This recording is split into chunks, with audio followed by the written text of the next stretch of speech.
Hare Krishna, everybody. Please accept my humble obeisances. All goes Sri Prabhupada and Guru Maharaj. Sri Radha Mataji, whenever you're ready, you can start, Mataji. Hare Krishna to everybody. Please accept my humble obeisances. All glories to Srila Prabhupada and Gurudev. Today we are reading from Srimad Bhagavatam, Canto 1, Chapter 15, verse 21 to 35. Reading translation only. Title: The Pandavas Retire Timely. Prabhuji, if you don't mind, can you please share the screen? Yeah, thank you. Namo Om Bhagavate Vasudevaya. Namo Om Bhagavate Vasudevaya. Namo Om Bhagavate Vasudevaya.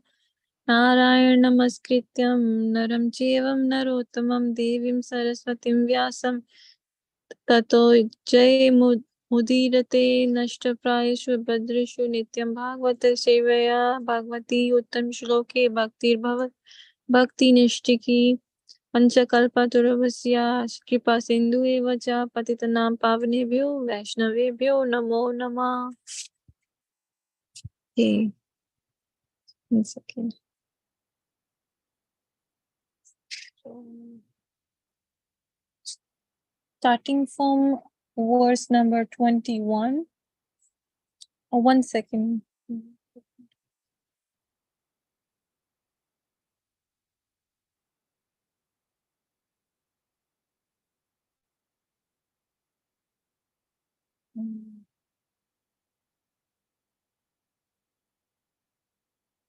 Okay.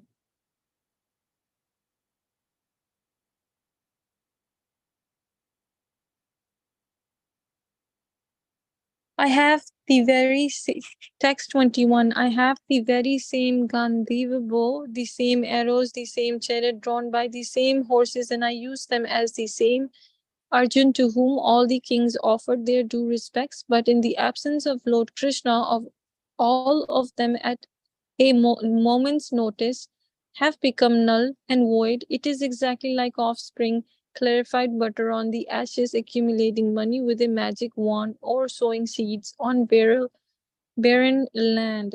Texts 22 to 23. A king, since you have asked me about our friends and relatives in the city of Dwarka, I will inform you that all of them were cursed by the Brahmins, and as a result they all became intoxicated with wine made of purified rice and fought among themselves with sticks, not even recognizing one another. Now all but 4 or 5 of them are dead and gone. Text 24. Factually, this is all due to the supreme will of the Lord. The personality of Godhead. Sometimes people kill one another, and at other times they protect one another. Text is 25 to 26. King, as in the ocean of bigger and stronger aquatics, swallow up the smaller and weaker ones. So also the supreme personality of Godhead, to lighten the burden of the earth, engaged the stronger Yadu to kill the weaker, and the bigger Yadu to kill the smaller. Text 27. Now I am attracted to those instructions imparted to me by the personality of Godhead Govinda, because they are impregnated with instructions for reliving the burning heart in all circumstances of time and space. Text 28. Sutta Goswami said, thus being deeply absorbed in thinking of the instructions of the Lord, which were imparted in the great intimacy of friendship, and in thinking of his lotus feet, Arjun's mind became pacified and free from all material contaminations. Text 29. Arjun's constant remembrance of the lotus feet of Lord Shri Krishna rapidly increased his devotion, and as a result, all the trash in his thoughts subsided. Text 30. Because the Lord's pastimes and activities, and because of his absence, it appeared that Arjun forgot the instruction left by the personality of Godhead, but factually this was not the case, and again he became lord of his senses. Text 31. Because of his possessing spiritual assets, the doubts of duality were completely cut off. Thus he was freed from the 3 modes of material nature and placed in transcendence. There was no longer any chance of his becoming entangled in birth and death, for he was freed from material form. Text 32. Upon hearing of Lord Krishna's returning to his abode and upon understanding the end of the Yadu dynasty's earthly manifestation, Maharaj Yudhishthira declared to go back home, back to Godhead.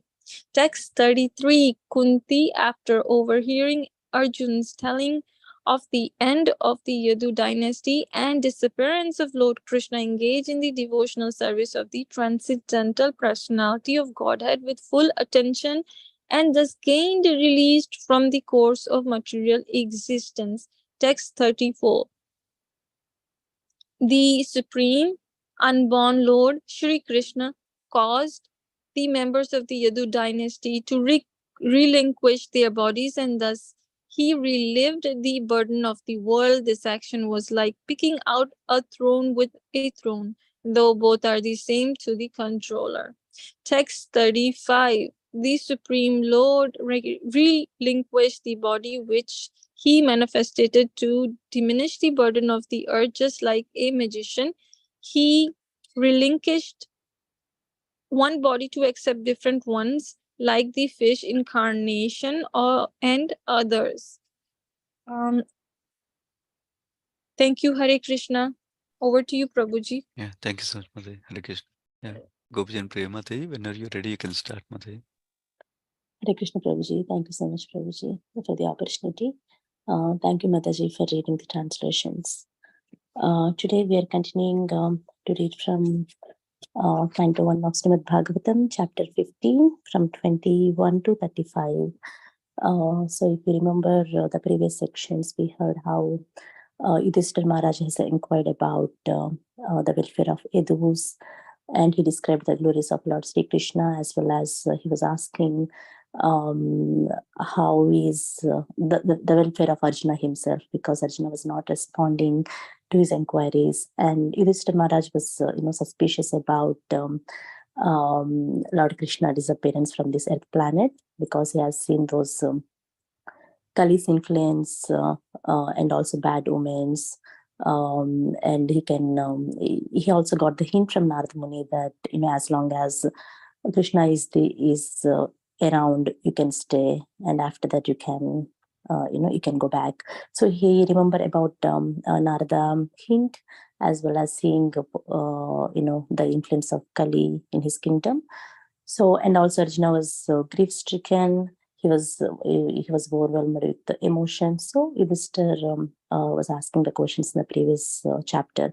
And in this chapter, Arjuna responding to Yudhishthira Maharaj questions, he was feeling a great separation from Krishna. And also Arjuna recalls Lord Krishna's favors and his protection in all these circumstances. And he mentioned about how he has won Draupadi hand, and also how he had defeated Lord Indra, many other. So then Arjuna was saying that the intimacy between Krishna and Arjuna, how friendly Krishna was with him, and how he was reciprocating as a in Sakya Rasa. So he could recall all those emotions and favors, intimacy between Arjuna and Krishna. And from this sloka onwards,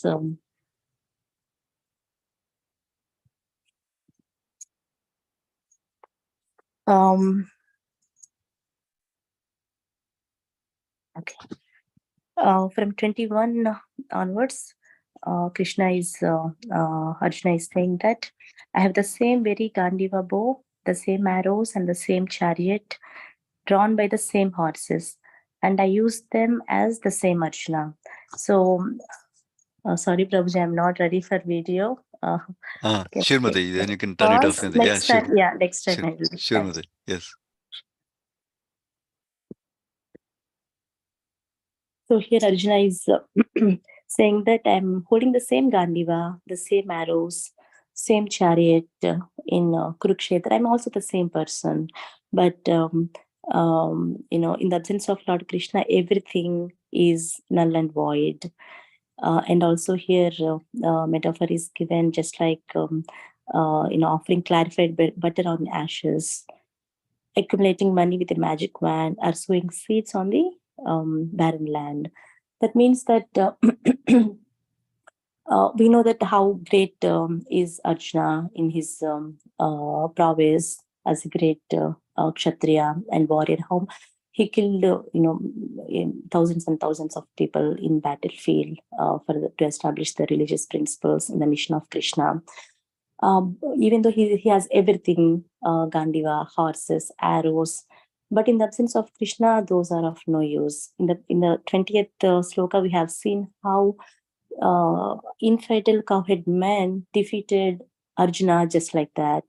So even though he has everything that he has used in Kurukshetra, but those are null and void.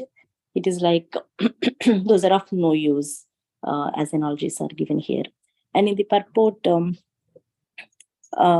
Prabhupada says that as we have discussed more than once, but should not get puffed up by the opulences, by the positions that we have. So we need to understand that all energies and powers are derived from Supreme Source, Lord Sri Krishna. And as long as he desires to have them, we can have them and use them in Krishna service.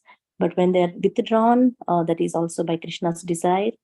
So we should not get puffed up in either case. And here also it says that all electrical energies are received from the powerhouse. So as soon as powerhouse stops supplying the energy, the bulbs are of no use. And also Krishna says in Bhagavad Gita that Arjuna, your instrument, I have arranged everything. And also devotees use that we are just instruments in Krishna's service. So that is very clear here that how Arjuna is also instrumental in Kurukshetra to execute Krishna's plan and mission. So devotees perfectly very well know that whatever the positions, opulences, talents, skills that we have to use them in Krishna service. Even though those are drawn, it is also by the will of Krishna. Everything is understood by devotees in alignment with Krishna's desire. So text 22 and 23. Yudhishthira Maharaj asked the question about how are Yadus, right? So Arjuna is responding here that saying that all Yadus are cursed by Brahmanas. As a result, they all became intoxicated and they took the wine made with putrefied rice. They fought among themselves with the sticks, and now all of them are gone except 4 or 5. So that is the annihilation of Yadu dynasty. So Krishna wanted that to happen because before he depart from this planet, he wants Yadu dynasty also annihilate because we have also reasons coming up in the later verses. We can discuss there. In text 24. So here Arjuna is saying that that annihilation is factually that is arrangement of Supreme Lord. And sometimes people kill one another, at other times they protect one another. So here in the purport still Prabhupada says that so whatever we do, whatever we eat, whatever we sacrifice, or whatever we give in charity must be done to the full satisfaction of the Lord. If we see the process given by Srila Prabhupada, we can 100% execute these principles in a very simple and straightforward way, that whatever we do, whatever we eat, whatever we sacrifice, that is for the full satisfaction of the Lord. Just following the process given by Srila Prabhupada, we can achieve them with ease. And also it is mentioned that discretion is the better part of valor. So one must learn how to discriminate between actions that are pleasing to the Lord and which actions that are not pleasing to the Lord. So one should have the discrimination power to understand what activities please the Lord and what activities displease the Lord. That way we can we can always work towards Lord pleasure, and there is no room for personal whims. So if we see here in 25 and 26, so Arjuna was continuing to say that in the ocean, there are big aquatics and stronger aquatics, as well as smaller and weaker aquatics. So just like the bigger and stronger aquatics follow up the smaller and weaker ones, the Supreme Personality of Godhead, to lighten the burden of it. So what he did, he also engaged the stronger Edu to kill the weaker Edu, the bigger Edu to kill the smaller Edus. So you can clearly see that this is all Krishna arrangement, how Edus, as family members of Krishna, how could they, how could they insult a Brahmana? They, as a result, that they got a curse and they have intoxicated and fought with each other. That is all because of Krishna's arrangement. And here it says that in the purport, there is in the material world also, there is in the material world, there is a disparity between conditioned souls. Why is that so? Because everyone desires to lord over material resources, because everyone wants to be, to behave as Krishna, because they're enemies of Krishna. They want to be controller, they want to be enjoyer, master, proprietor. So that's why the material creation is, Krishna has created this one to fulfill those conditioned beings' desires and lord over mentality. So exactly, the arrangement is given by illusionary energy of the Lord, and has created a disparity between the conditioned living beings by creating stronger and weaker in every species of life. So whenever the stronger species lord over weaker species, then they're fulfilling their desires. So the mentality of lording it over the material nature has naturally created disparity. Therefore, the law of struggle for existence. But in the spiritual world, when we see in the contrast, there is no such disparity. There is nor there is such a struggle for existence. Why? Because everyone there exists eternally. There is no disparity in rendering service to the Supreme Lord. And no one wants to imitate Lord. So everything is very peaceful and, very cooperative, and there is no inimical, there is no envious. So everything is, will happen in a very such a harmonious way. Everyone desires to serve Supreme Lord and to please Him in a cooperation way. But in the material world, it is complete opposite. So in text 27, so here, now I'm attracted to those instructions imparted to me by the personality of Godhead, Govinda. So Arjuna is referring to the instructions given by Lord Krishna in Kurukshetra, that is Bhagavad Gita. So by such instructions, I could, for relieving the burning heart in all circumstances of time and space. So Arjuna benefited by the instructions of Krishna through Bhagavad Gita. And before war, before Krishna speaks Bhagavad Gita, Arjuna was very confused, and he forgot his duty. He lost his composure, and he did not want to fight. He put his Gandiva and arrows aside, and Govinda, I shall not fight. The same Arjuna, after hearing instructions from Krishna, then he happily, in chapter 18, he happily picked up the bow and arrows. Then he fought against those miscreants, and he emerged victorious. So Bhagavad Gita, it is not only helped Arjuna in the battlefield, and also now after Krishna departed from this planet, now also it helped Arjuna to regain his consciousness and to regain his composure, and now he's relieved. just by remembering the instructions of Lord Krishna.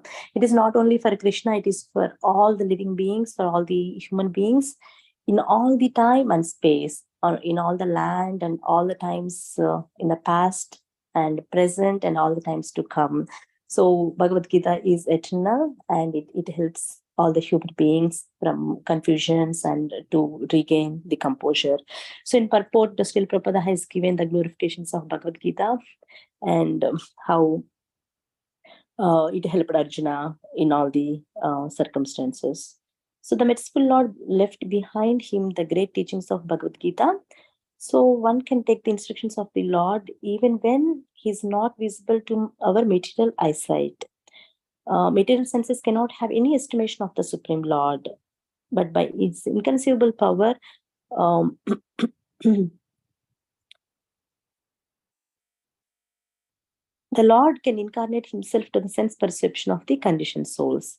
And also Bhagavad Gita or any authentic scriptural sound, any authentic scripture is a sound representation of the Lord. He is also an incarnation of the Lord. So there is no difference between Lord and Lord instructions. We know that Lord form, name, quality, pastimes, and his sound incarnation, those are not different. Entity form, so it is same potent as Supreme Lord in person. So we can apply the same principle for our spiritual masters also.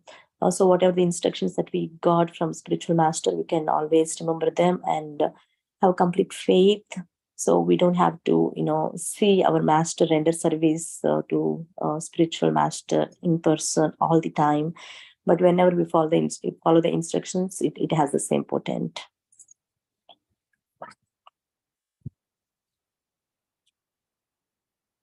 So 28.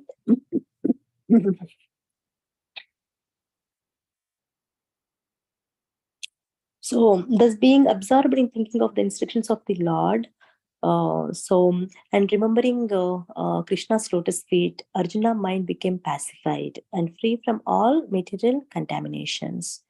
So here Prabhupada is further explaining that the Lord is not different from his name, form, quality, and pastimes. So Arjuna began to think of Lord instructions to him on the battlefield of Kurukshetra. So only by those instructions, any tinge of material contamination, can be eliminated. So the Lord is like the sun. Just like the sun appearance means immediate dissipation of darkness.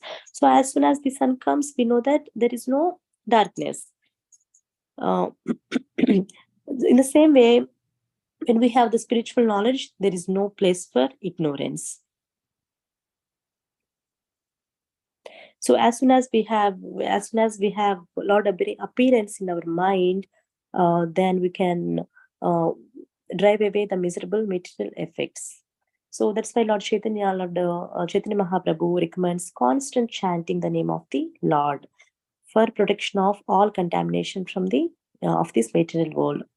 So when we are in contact with the holy name of Lord, so there is no scope for any contamination in our mind. So we can peacefully execute our duties and be in transcendence, to the extent that we have faith and, love to the holy name of the Lord. So here 29. So Arjuna, constant remembrance of the lotus feet of Lord Sri Krishna, rapidly increased his devotion. So as a result of that, the trash in his thoughts subsided. So this is some slokas are particularly for the conditioned souls. We know that Arjuna is a pure devotee. He does not have any material contamination or any trash in his mind. So these are applicable for the conditioned beings, just like how Krishna has put Arjuna in a situation for the bewilderment, thinking about thinking at the bodily platform before battle in Kurukshetra. So these some slokas are also for mostly applicable for the living beings. And also acharyas explain about different perspectives. How can we understand these verses? but it is more suitable, more applicable for the conditioned beings. So here in the purport, it says that material desires in the mind are the trash of the material contamination, because those are material. When we have material desires, we act accordingly and do our fulfilling the material desires. If those are not fulfilled, we get anger. If those are fulfilled, we get greed. And based on that, we get sinful reactions. So it is a cycle. That's why it is a trash in the mind. So, but as soon as Arjuna turned his attention towards instructions of the Lord, those are from the Bhagavad Gita. So he has he understood his constitutional position and his eternal association with the Lord, not only with him in person, it is also through his instructions. So he remembers about Lord Krishna's lotus feet and his instructions, and he observed completely. Then he is now relieved from that overwhelming of the emotions. Text 30. Because of Lord pastimes and activities, and because of his absence, it appeared that Arjuna forgot the instructions left by the personality of Godhead. But factually, this was not the case. And again, he became the Lord of his senses. So, like we said, Arjuna never forget Krishna. He always remember Krishna. But it appeared like he forgot the instructions. But factually, this is not the case.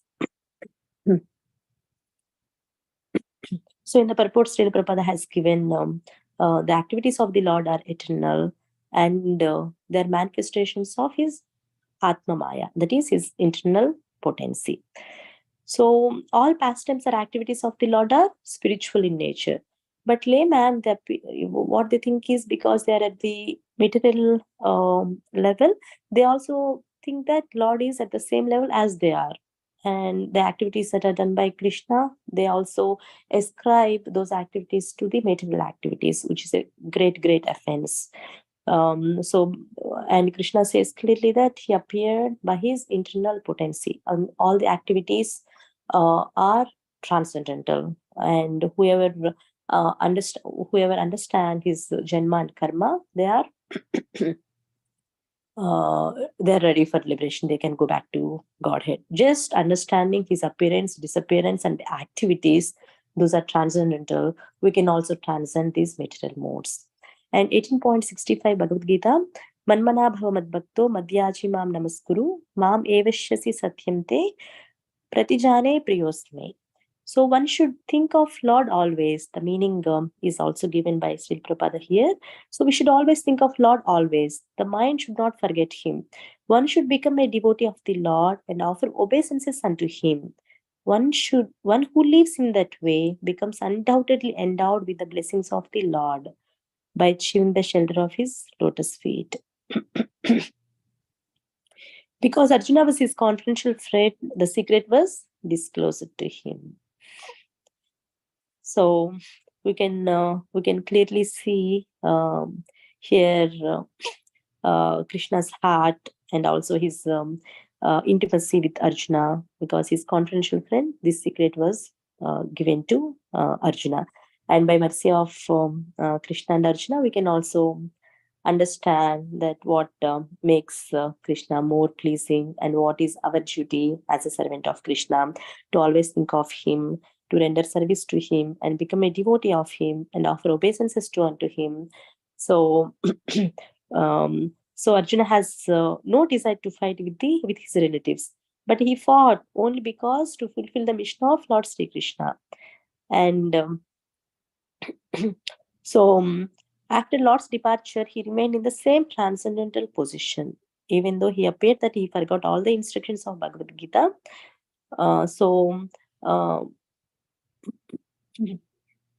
When we adjust our activities of life in align with the mission of the Lord, then we can surely return back home, back to Godhead. This is the highest perfection of life.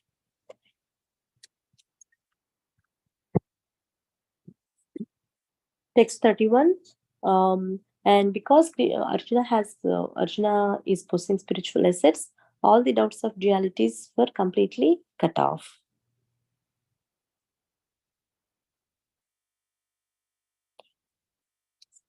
So text 32.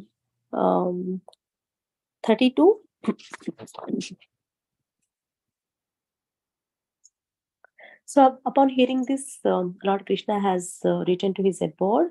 Then Edu, and also understanding the ending of the Edu dynasty.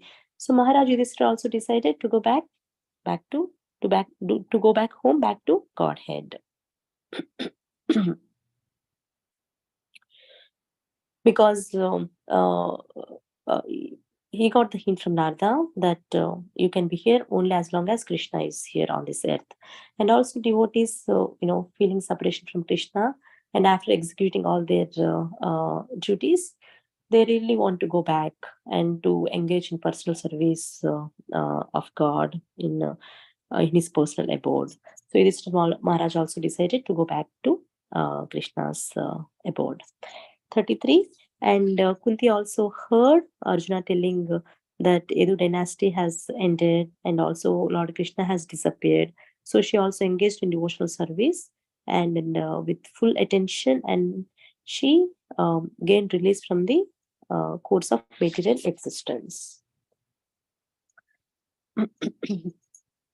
Text 34. So the Supreme Unborn, Krishna caused the members of Edu dynasty to relinquish their bodies, and thus he relieved the burden of world. This action was like picking out a thorn with a thorn, though both are same to the controller. So here, when we have thorn in our feet, we have to use another thorn to take it out. So same like here, Asuras are both Suras and Asuras are children of God, but Asuras are not obedient to God. They are whimsical. But Suras are obedient to the Lord, and they always in line with Lord will. So, example of picking out a thorn by another thorn is very befitting, because one makes one thorn makes disturbing to the Lord, that is Asura's behavior, whereas the other thorn which takes out the disturbing element certainly gives service to the Lord, that is Sura service, Devata service. And then 35. So Supreme Lord relinquished the body which he manifested to diminish the burden of earth, just like a musician. He relinquished one body to accept different ones, like the fish incarnation and others. So here in the purport, Srila Prabhupada has mentioned about how Krishna is personal, but some foolish people says that Krishna is impersonal or formless. But it is, in Brihut Vaishnava Tantra, it is also clearly mentioned that Lord has no material form. He has spiritual form, and it is throughout Puranas, Upanishad, Bhagavad Gita. Everywhere it is says that Krishna has personal form, and he just does. Whenever we hear Nirakara, it means that he does not have material form, just like we have.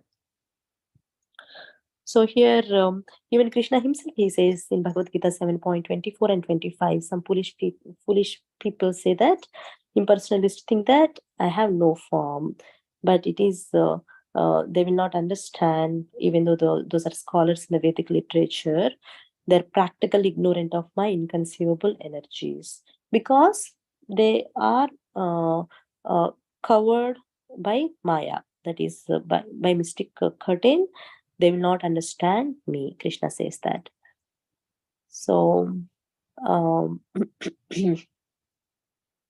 yeah, those are some points. Those are long purports also here in this section, and many of those from Bhagavad Gita.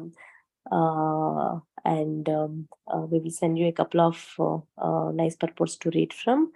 Let me pass here. I thank you so much. Srimad Bhagavatam ki jai, Sri Prabhupada ki jai, Ananta Koti Vaishnava Vrinda ki jai. Hare Krishna. Thank you so much, devotees. Hare Krishna, Prabhuji. Yeah, thank you so much, Mataji. Hare Krishna. Hare Krishna.